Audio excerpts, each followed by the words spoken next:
Going to discuss secretory structures in plants, in which we are going to study laticiferous tissue and glandular tissues. In laticiferous tissues, we are going to discuss latex cells and latex vessels, whereas in glandular tissues there are two types of glands, external glands and internal glands. In external glands, we are going to discuss digestive glands and nectary glands, whereas in internal glands, oil glands and hydrators. So let us start with the secretory tissues. So what are the secretory tissues? These are special types of tissues which are characterized by their peculiar contents and special functions.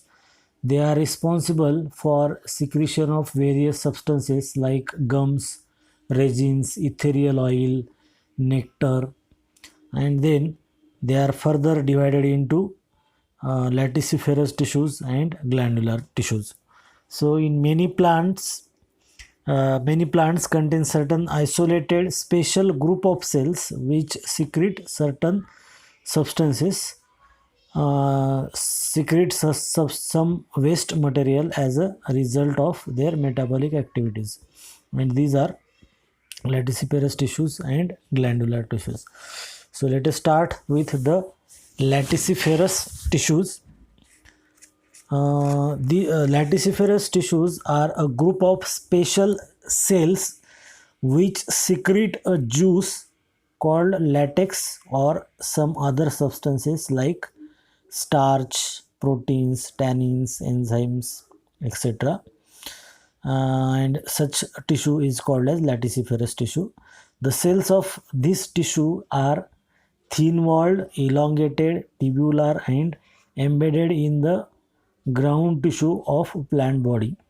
The laticiferous tissues are very common in the members of family Euphorbiaceae, Apocynaceae, Asalpidiaceae, Compositae, etc.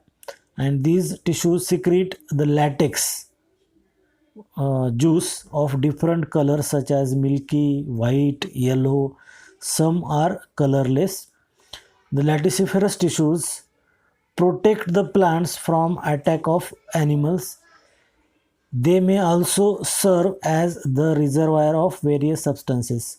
It is also believed that they may act as the transporting system inside the plant body. The laticiferous tissues are further divided into latex cells and latex vessels. So let us see in this diagram. You can see two different tissues, latex cells and the latex vessels. Let us see these two tissues one by one. First, we'll discuss about latex cells. Latex cells are tubular, branched or unbranched, independent, uninucleate and unicellular. They become multinucleate due to free nuclear division. These cells never fuse with each other.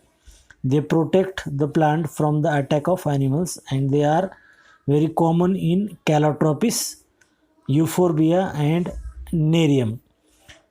The latex vessels are composed of latex cells which are placed end to end with their transverse walls. They may be simple or branched.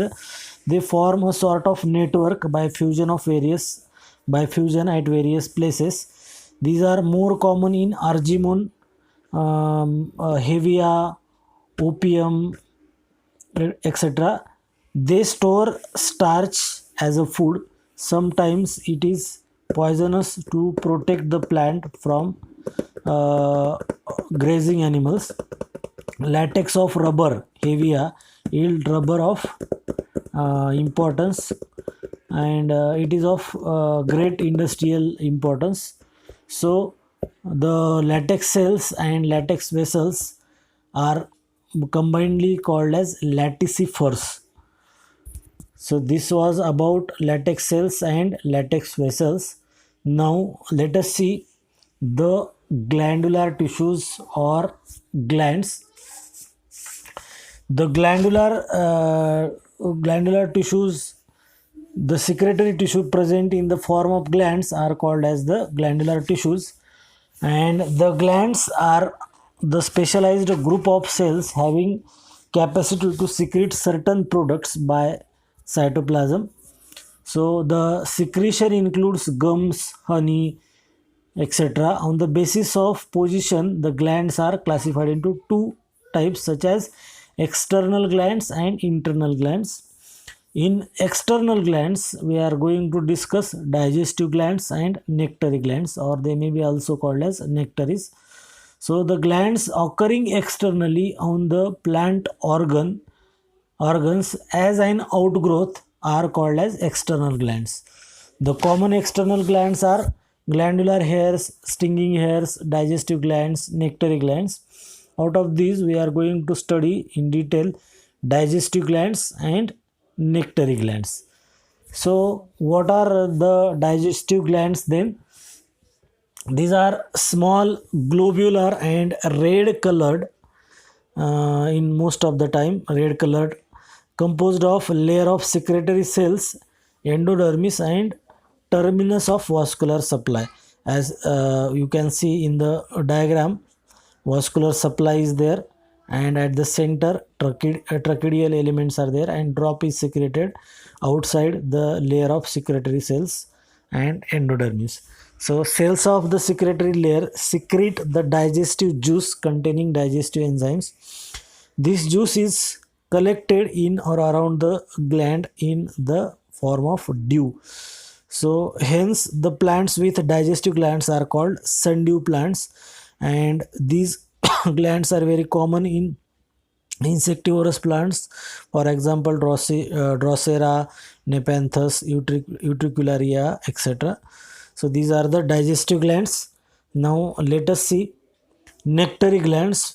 What are these nectary glands? Nectary glands are nectar secreting glands. These are special glands secreting nectar, a sugary substance called the honey. They are very common in euphorbia.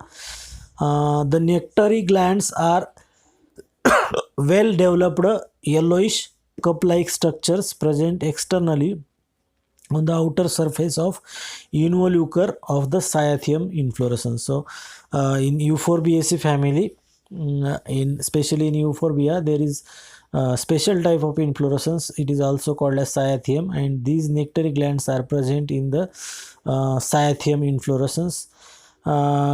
These glands composed of vertically elongated secretory cells which with dense cytoplasm and large nucleus. So the presence of nectary glands in the flower is the adaptation for the attraction of insects for pollination. This is the primary thing which is important regarding the pollination, and insect are attracted towards the colors of different colors of flowers and for the nectar. So this was about digestive gland and nectary gland. Now let us see the next part, that is internal glands. The glands occurring internally in the plant body are called the internal glands. These includes oil glands, resin ducts, and hydrators. So in internal glands we are going to discuss oil glands and hydrators. Let us see, first start with oil glands. So what are these oil glands? You can see in the right diagram there is a leaf. It is citrus leaf showing number of oil glands. These oil glands are present in number of families, for example Rutaceae, Myrtaceae, Asteraceae, and Apiaceae. In Rutaceae, the citrus, most of the citrus plants have these oil glands on the leaves. In Myrtaceae, for example eucalyptus, the oil glands are present on the surface of leaf. In Asteraceae and in Apiaceae, all these oil glands are present on the surface of leaves. So the oil glands are composed of many layered thin walled living secretory cells and a central cavity, as you can see in the diagram, expanded portion of these oil glands. The secretory cells secrete volatile oil which is stored in central cavity, and the oil glands are spherical in outline, and they have fat globules and cavity. In the cavity they produce volatile oils. So this was about oil glands. They are internal glands and called as oil glands. Now let us see another type of internal glands, that is hydrators. So hydrators are also called as water secreting glands. They are special organs through which exudation of water mixed with mineral salt takes place.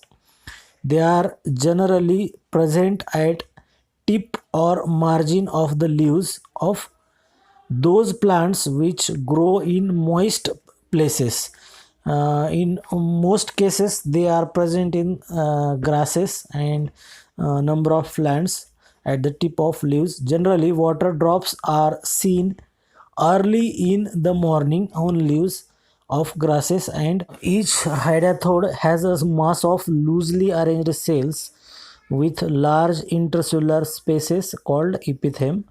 The epitheme lies above the vein ending and is connected with external atmosphere through a pore in the epidermis called as water stomata. The water stomata are guarded by colorless cells called the guard cells. The guard cells of water stomata are smaller and devoid of chloroplast. So this was all about secretory tissues. Now let us see the summary. In this lecture, what we have discussed was about the secretory tissues. The secretory tissues includes laticiferous tissues and glandular tissue. Laticiferous tissue includes latex cells and latex vessels, and glandular tissues have external and internal glands. In that we have discussed digestive glands, nectary glands, and internal glands, oil glands and hydrators. So this was all about the secretory tissues.